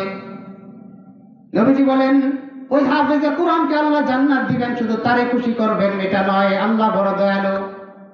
নবীজি বলেন, ফাশাফাহু ফি আশারাতিন মিন আহলি বাইতিহি কুল্লুহুম ক্বাদ ওয়াজাবাত লাহুন নার। ফাশাফাহু ফি আশারাতিন মিন আহলি বাইতিহি, ওই হাফেজে কোরআনকে আল্লাহ সুপারিশ করার ক্ষমতা দিবেন। এই হাফেজে কোরআন তার পরিবারের এমন 10 জন মানুষের জন্য সুপারিশ করবে, এমন 10 জন মানুষকে সুপারিশ করে জান্নাতে নিয়ে যাবে, যে 10 জনের জন্য জাহান্নাম ওয়াজিব হয়ে গিয়েছিল। সুবহানাল্লাহ। জাহান্নাম ওয়াজিব হয়ে গিয়েছিল, জাহান্নামের ফয়সালা হয়ে গিয়েছিল, এমন 10 জন মানুষকে সুপারিশ করে হাফেজে কোরআন জান্নাতে নিয়ে যাবে। সন্তান হাফেজ বানাইলে লাভ না লস? হ্যাঁ, ঠকবেন না জিতবেন? শুধু তাই নয়, নবীজি বলেন, মান ক্বারাআল কুরআনা ওয়া আমিলা বিমা ফীহি, যে ব্যক্তি কোরআনে কারীম পড়ে, ও আমিলা বিমা ফীহি, এবং এর উপরে আমল করে, কোরআনে কারীম পড়ে এবং আমল করে, তার বাবা মায়ের কি মর্যাদা শুনেন। নবীজি বলেন, উলবিসা ওয়ালিদাহু তাজাই ইয়াউমাল কিয়ামা। নবীজি বলেন, ওই কোরআন পড়নেওয়ালার বাবা মাকে আল্লাহ রাব্বুল আলামিন এমন এক নূরের মুকুট পরাবেন, যে নূরের মুকুটের দাউহু আহসানু মিন দাউইশ শামসি। বাবা মাকে এমন একটা নূরের মুকুট পরাবেন, যে নূরের মুকুটের তেজ আর কিরণ আর আলো হবে সূর্যের আলোর থেকে আরো বহুগুণ বেশি। এমন মুকুট কারা কারা চান? বুঝেন নাই আমার কথাটা? চায় না অনেকেই। হাফেজে কোরআনের বাবা হয়ে কিয়ামতের ময়দানে আল্লাহ পাকের বিশেষ এক মুকুট আমরা কি সবাই চাই? তাহলে নিজেদের সন্তানদেরকে কোথায় পড়াইতে হবে? দ্বীনের শিক্ষায় শিক্ষিত করতে হবে। হ্যাঁ, আপনি আপনার সন্তানকে জেনারেল শিক্ষায় শিক্ষিত করেন, কোনো অসুবিধা নেই, কিন্তু আপনি ছোটবেলায় তাকে কোরআনের তালিমটা তাকে দিয়ে দেন, ফাউন্ডেশনটা তাকে কোরআনের দিয়ে দেন, তাইলে ভার্সিটিতে গেলেও এই ছেলেটা নাস্তিক হওয়ার সম্ভাবনা থাকবে না।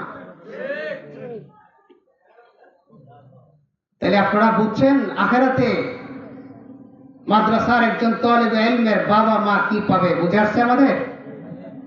এটা তো পাবেন আখেরাতে, দুনিয়াতে কি পাবেন?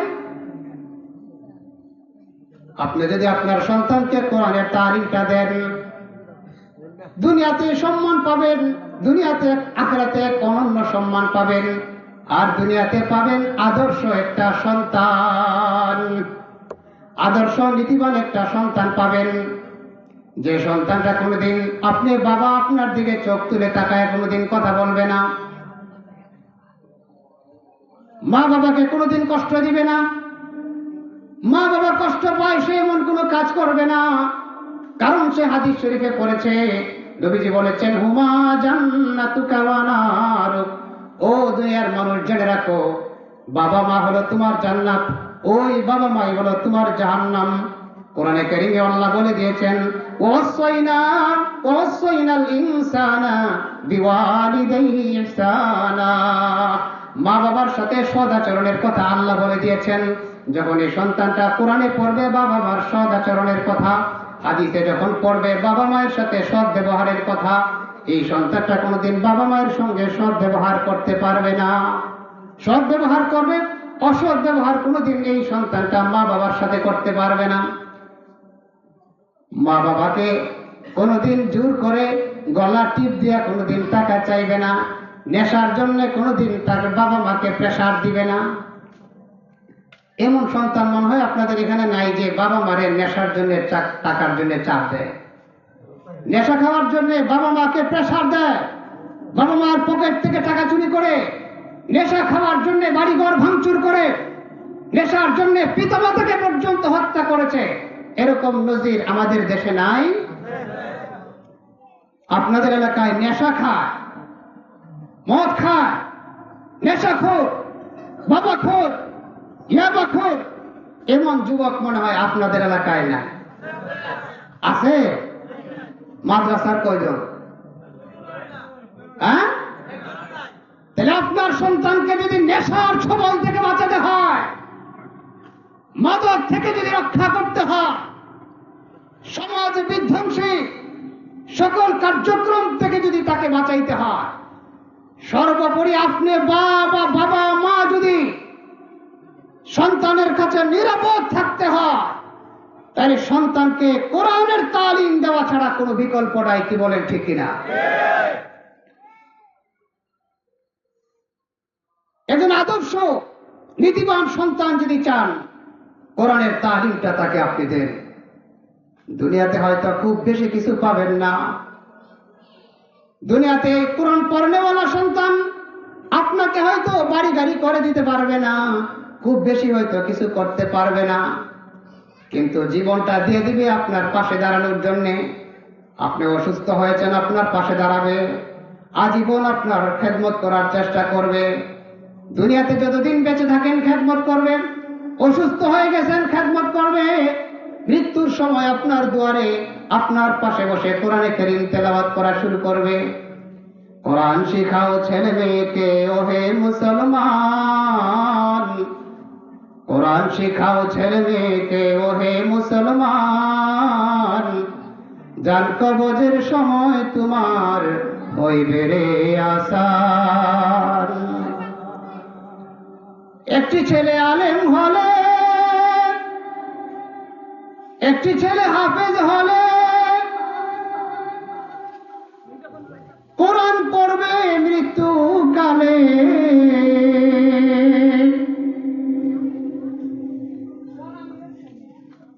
ভাববে মরদুদ শয়তান, রক্ষা পাবে তোমার ঈমান।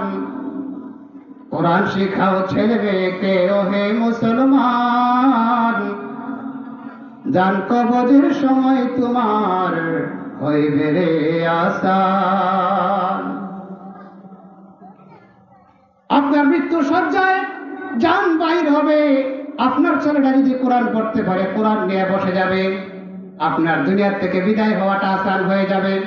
আপনি একদিন দুনিয়াতে থাকবেন না, আপনার মৃত্যুটা যখন হয়ে যাবে, জানটা বের হয়ে যাবে, আপনার ছেলে যদি দিনদার হয়, কোরআন পড়তে জানে, এই ছেলেটা আদর যত্ন করে আপনার লাশটাকে দোয়াবে, এই ছেলেটা আপনার লাশটাকে কাঁধে নিবে, নিজের হাতে আপনার লাশটাকে কবরস্থ করবে, কবরের পাশে দাঁড়ায় আপনার জন্য দোয়া করতে থাকবে, সূরা ইয়াসিন পড়ে দোয়া করবে।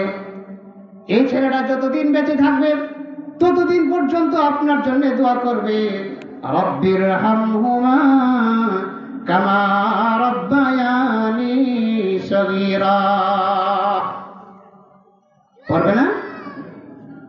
প্রতি নামাজের পরেই পড়বে, রব্বির হামহুমা কামা রব্বায়ানি সগীরা। ছেলেরা যদি কোরআন পড়নেওয়ালা হয় তাহলে না পড়বে, আর যদি প্যান্ট শার্ট পরেন না ভার্সিটিওয়ালা হয় তাইলে আপনার জানলা বের হবে, আরেকজন মৌলবী সবাই না ডাক দিবে, কোন মতো জানাজাটা পড়বে, উত্তর দিকে ফিরেও পড়তে পারে। বুঝেন না আমার কথাটা? কয়দিন আগে একজন সেলিব্রিটিতে দেখছি, বাংলাদেশ তারা সবাই চিনে, বাবার জানাজা পড়বে, সে দাঁড়াইছে উত্তর দিকে, একটু উত্তর দিকে ফিরে, হাতটাও ঠিক মতো বাঁধতে জানে না, হাতটাও ঠিক মতো বাঁধতে জানে না, বাবার জানাজায় দাঁড়িয়েছে।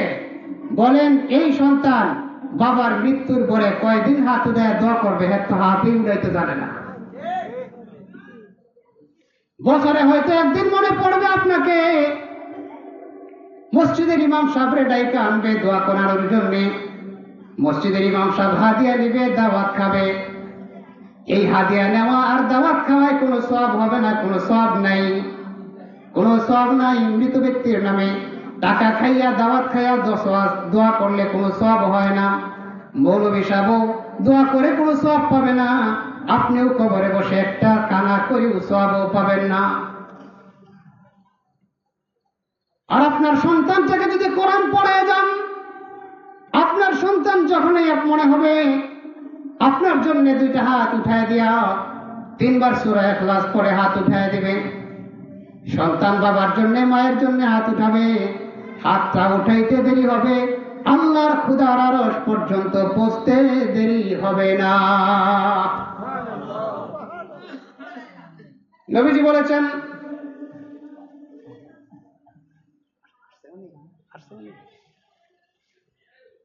বলেছেন, ইদা মাতাল ইনসান ইনকাতা আনহু আমালুহু, মানুষ যখন মারা যায় তখন তার সব আমল বন্ধ হয়ে যায়। কি বলেন, ঠিক না?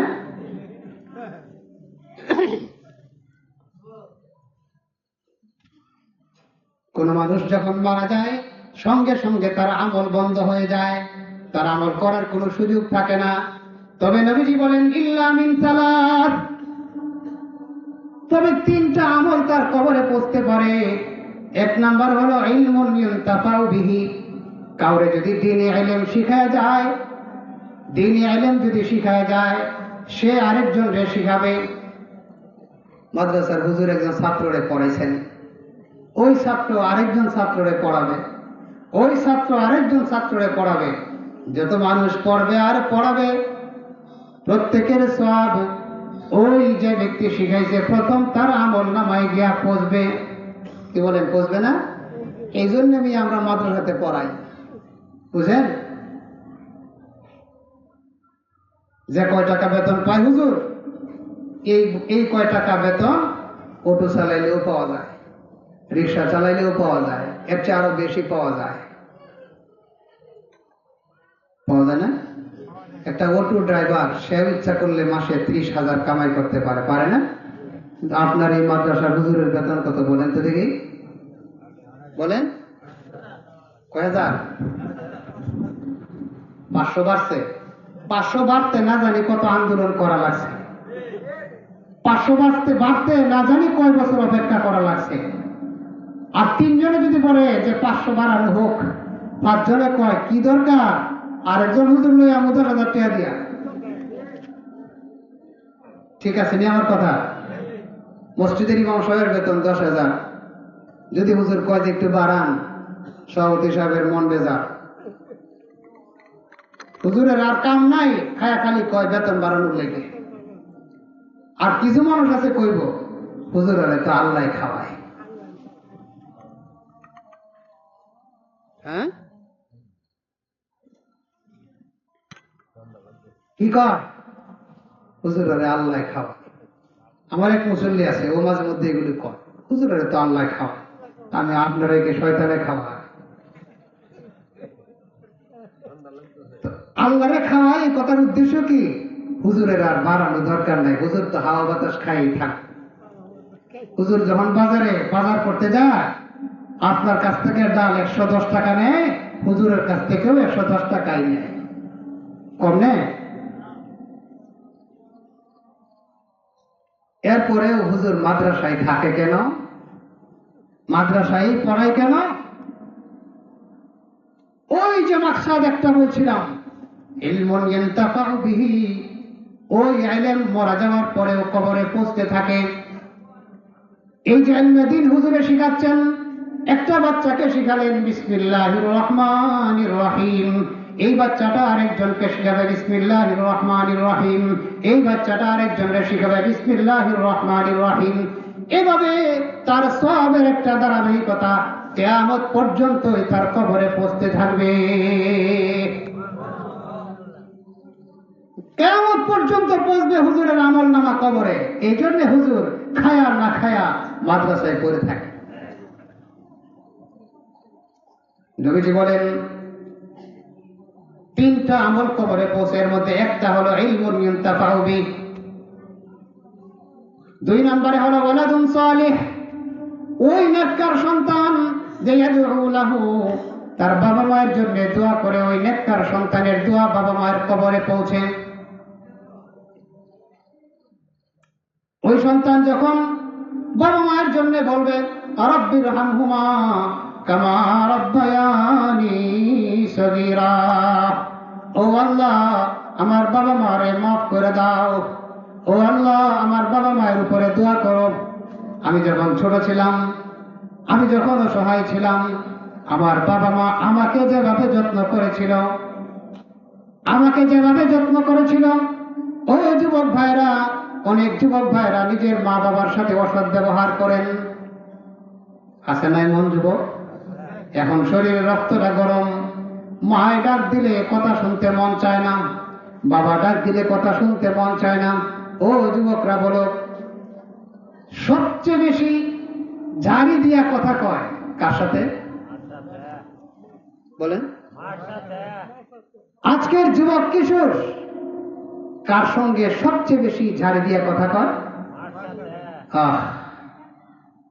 বন্ধু বান্ধবদের সাথে কত সুন্দর তার ব্যবহার, ফ্রেন্ড সার্কেলের সাথে কত সুন্দর তার ব্যবহার, মায় কিছু কইলেই দেয় উল্টা ঝাড়ি। মায় কইছে বাবারে তুই এখন রাত 1টা বাজে মোবাইলটা বন্ধ করে শুয়ে পড়। ছেলেটা রাত 1টা বাজে এখনো ফেসবুক চালাইতেছে। মায়ের সন্তানকে ডাক দেয়, ও সন্তান, ওরে বাবা তুই এখন শুয়ে পড়, রাত 1টা বাজে। সন্তান মার কথাটা 3বার শোনার পরে মারে উল্টা ঝাড়ি দেয়, বন্ধ করো, তোমার তো খাওয়া দেওয়া কাম নাই, চুপ করো। কয় না? সন্তান দিনের বেলায় ডাক যাইতেছে অন্য কোনো দিকে, বকাটে পোলাপানের সাথে ঘুরে, নেশাকুর সন্তানের সাথে ঘুরে। দেখবেন এলাকার একটা ভালো ছেলে আজকে ভালো, 2 দিন পরে ছেলেটা আর ভালো নাই। কি কারণে নাই? খবর নিয়ে দেখবেন ওই যে একটা নেশাকুর সন্তানের সাথে ঘুরে, নেশাকুর একটা ছেলের সাথে ঘুরে, 2 দিন পরে হ্যাঁ ও বাবাকুর হয়ে গেছে। সঙ্গ দোষে নষ্ট হয় না? এমন অনেক ছেলে দেখবেন যে 2 দিন আগে ভালো ছিল, মসজিদে আসতো, কত সুন্দর তার ব্যবহার ছিল, 2 দিন পরে তার আচার ব্যবহার ঠিক নাই, রাস্তায় হাঁটে তো কেমন কেমন লাগে। মায়ের সন্তানটারে কয়, ওরে বাবা ওই দিকে যাইস না, অমুকের সাথে ঘুরিস না, অমুকের সাথে যাইস না। মার কথাটা শুনে না, সন্তান মারে উল্টা জারি দেয়। তুমি কি বুঝো? উল্টা জারি দেয়। ও যুবক শুনে রাখো, মা বাবারে যে তুমি জারি দাও, ওই মা বাবারে যে জবানটা দিয়া তুমি জারিটা দিছ, ওই তোমার ঠোঁটের মধ্যে, জবানের মধ্যে তোমার মা বাবা কি পরিমাণ চুমু দিয়া তোমারে বড় করছে তোমার কাছে হিসাব নাই। যে জবানটা দিয়ে আমার গালি দাও, ওই জবানটার মধ্যে তোমার মা কি পরিমাণ চুমা দিছে। তুমি পেশাব করে দিছো মায়ের কোলে, কিন্তু মা তোমারে ফালায় দেয় নাই, উল্টা তোমার একটা হাসি দেওয়ার কারণে মার জামাটা ভিজে গেছে, এরপরেও মা তোমার আদর কইরা কোলে নেয়। বাবা সারাদিন পরিশ্রম করে আসছে, রাতের বেলায় তুমি বাবারে ঘুমাইতে দেও নাই, এরকম একটা দুইটা রাত কিন্তু করো নাই, অসংখ্য অগণিত রাত তোমার মা বাবাকে ঘুমাইতে দেও নাই। যারা নিজেরা বাবা মা হয়েছি, বাবা হয়েছি, তারা কিছুটা উপলব্ধি করে। আমি আমার বাচ্চাদের নিয়ে মাঝে মধ্যে এটা আমি বড় ফিল করি। আরে আমার বাচ্চারা যেমন আমাকে বিরক্ত করতেছে, রাতে ঘুমাইতে দেয় না, 12টা 1টা বাজে ঘুমাইতে দেয় না, বিরক্ত করতেছে, আমি তো আমার মা বাবারে এরকম কত বিরক্ত জানি করছি। যখনই আমার এই বিষয়গুলো মনে হয়, আমি মাঝে মধ্যে আমার আম্মারে ফোন দিই। মা বাবার দোয়া নেই, পারি না কিছু, মা বাবার দোয়া নেই, দোয়া চাই। এই যুবক কিশোর, তুমি পড়ালেখা করো, তুমি কাজ করো, তুমি অটো চালাও, তুমি যে কোনো কাজ করো না কেন, তোমার মা তোমার বাবা বেঁচে আছে, মা বাবার দোয়া নেও। হাদিস শরীফে ইরশাদ হয়েছে, 3 ব্যক্তির দোয়া ডাইরেক্ট আল্লাহর দরবারে কবুল। সালাতু দাওয়াতিন লা তুরাদ্দু, 3 ব্যক্তির দোয়া ডাইরেক্ট আল্লাহর দরবারে কবুল। 3 ব্যক্তির দোয়ার মাঝখানে কোনো পর্দা নাই। 3 জনে দোয়া করলে আল্লাহর আরশে ডাইরেক্ট পৌঁছে যায়। 1 নম্বরে হলো দাওয়াতুল ওয়ালাদি লিল ওয়াল, দাওয়াতুল ওয়ালিদি লিল ওয়ালাদ।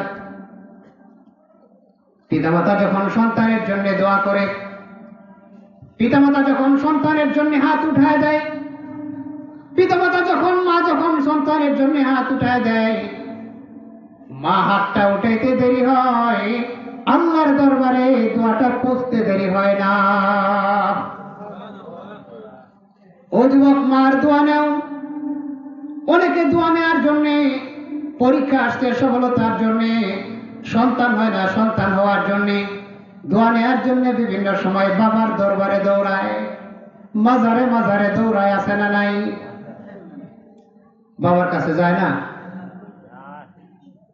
যায় না? কি বলে? কত বাবার দরবারে যায় না? পইরে তাহে মুরব্বী ঠিক কথা দিয়েছে। আরে যে বাবার কাছে গেছ, ওই বাবার দোয়াটা কবুল হবে এর কোনো নিশ্চয়তা নাই। হুজুরের দোয়াটা কবুল হবে কোনো নিশ্চয়তা নাই। আলেমের দোয়াটা কবুল হবে কোনো নিশ্চয়তা নাই। কিন্তু তোমার মা হাতটা উঠে দিয়ে তোমার জন্য যদি দোয়া করে, সঙ্গে সঙ্গে আল্লাহ রাব্বুল আলামিন দোয়াটা কবুল করে নেন। এই জন্য তোমার যদি দোয়া নিতে হয়, তোমার মা বাবার কাছ থেকে দোয়া নাও। কই দৌড়াও বেটা, কই দৌড়াও? মা বাবার কাছ থেকে দোয়া নাও। তোমার বড় পীর তোমার বাবা মা। এই জন্য যাদের বাবা মা বেঁচে আছেন, বাবা মার কদর করো, বাবা মার সেবা যত্ন করো। নবীজি বলেছেন, হুমা জান্নাতুকা ওয়া নারুক। ও জগতের মানুষ, বাবা মা হলো তোমার জান্নাত, বাবা মা হলো তোমার জাহান্নাম। বাবা মারে যদি খুশি করতে পারো, তাহলে তুমি জান্নাত পাইবা। বাবা মারে যদি তুমি নারাজ করে ফেলো, বাবা মা যদি তোমার অসন্তুষ্ট হয়ে যায়, তাহলে তোমার জান্নাতে যাওয়া সম্ভব হবে না। মা বাবা যদি নারাজ হয়ে যায়, তোমার জন্য জান্নাত হারাম হয়ে যাবে, জাহান্নাম তোমার জন্য ফয়সালা হয়ে যাবে। এই জন্য বাবা মাকে কখনো নারাজ করা যাবে না। হ্যাঁ, বাবা মা কষ্ট দিছে, তোমারে শাসন করেছে, ধমক দিয়েছে, তুমি সহ্য করো, ধৈর্য ধরো। এমন কত ধমক, কত কষ্ট তুমি তোমার বাবা মারে দিয়েছ, কোনো হিসাব কিতাব নাই। অনেকে মা বাবা একটু বুড়া হইলে পরে বিরক্ত হয়ে যায়। বুড়া হইলে মানুষ একটু কথাবার্তা বেশি কয় না, বিরক্ত হয়ে যায়। হ্যাঁ, খালি কথা কয়, বাসায় এসে একটু শান্তি নাই, খালি কথা কয়, আছে না? আজকে তুমি বাবা মার প্রতি বিরক্ত হয়ে যাও, একবার দুইবার তিনবারই তুমি বিরক্ত হয়ে যাও। এই বাবা মারে তুমি যখন জানাইছো, বাবা মা কিন্তু কোনোদিন বিরক্ত হয় নাই। বাবা মা বিরক্ত হয়ে কোনোদিন পালাই দিছে? পালায়নি। ও মুসলমান, বলতেছিলাম, আদর্শ সন্তান যদি পেতে চান, নীতিবান সত্যিকার আদরওয়ালা আখলাকওয়ালা সন্তান যদি চান, তাহলে কোরআনী তালিম দেওয়া ছাড়া কোনো বিকল্প নাই। আমি কথা শেষ করে দিচ্ছি। শেষ কথা আমার, নবীজি সাল্লাল্লাহু আলাইহি ওয়াসাল্লাম 4টা মিশন নিয়ে এসেছিলেন। এই 4টা মিশন পুঙ্খানুপুঙ্খানুভাবে মাদ্রাসায়, কওমি মাদ্রাসায় পড়ানো হয়। সত্যিকার নীতিবান, নৈতিকতাবান, আদর্শ সন্তান কওমি মাদ্রাসায় তৈরি হয়। এজন্য কওমি মাদ্রাসার ইতিহাস, ঐতিহ্য, অবদান, তালিবে ইলমের মর্যাদা, আলেমের মর্যাদা আমরা সব শুনলাম। এবার আপনারা বলেন, এসব কওমি মাদ্রাসাগুলোর প্রয়োজন আছে কি নাই? এই জন্যে নিজেরা যখনই কোনো মাদ্রাসার যখনই কোনো চাহিদা আসে, নিজেদের জান দিয়ে, মাল দিয়ে, সন্তান দিয়ে এই কওমি মাদ্রাসাগুলোর পাশে দাঁড়াবো তো ইনশাআল্লাহ আমরা সবাই।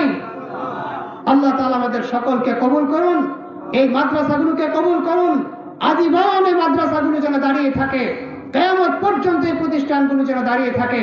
আমরাও যেন আজীবন এই মাদ্রাসার খেদমত করে, আলেম উলামাদের খেদমত করে এবং কোরআন পড়নেওয়ালাদের বাবা মা হয়ে যেন আমরা দুনিয়া থেকে বিদায় হইতে পারি।